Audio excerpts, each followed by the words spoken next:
So for those out there who don't believe in God or don't know if you believe in God, I'd like to make a video to challenge your understanding or your beliefs about if there is a God out there.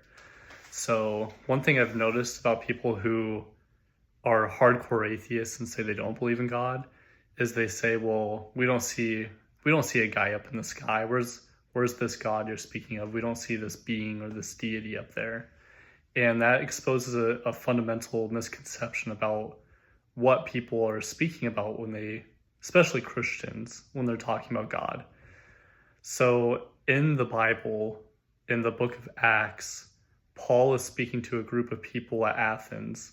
And these people are philosophers, they're religious, they go there to hear new ideas.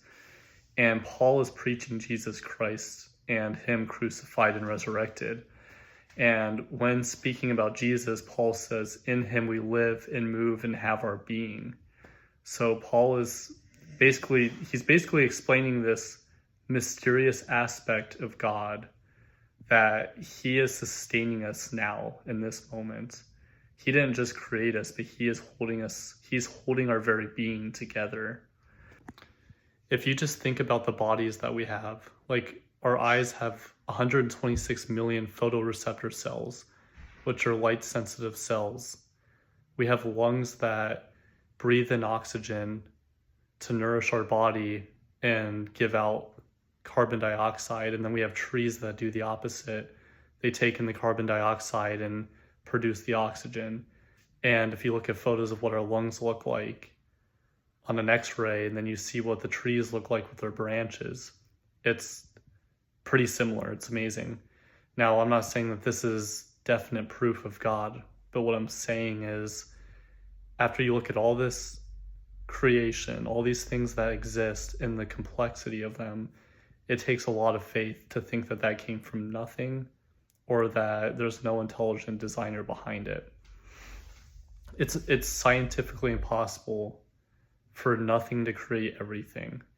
And if we're going to be consistent with the science that there was a Big Bang and there was a beginning to the universe, then it's scientifically impossible for that to come from nothing.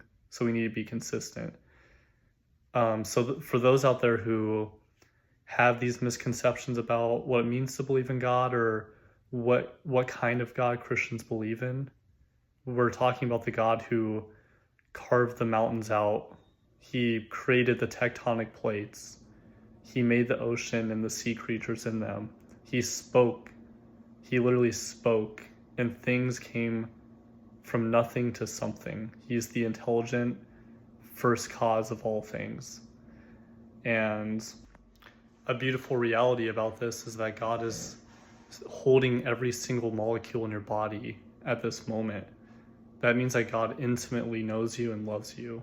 And as Christians, we believe that the Bible, the church, history itself reveals that exact God, that same God who's holding you in existence, came and died on the cross for you to show His love for you. I hope you have a blessed night.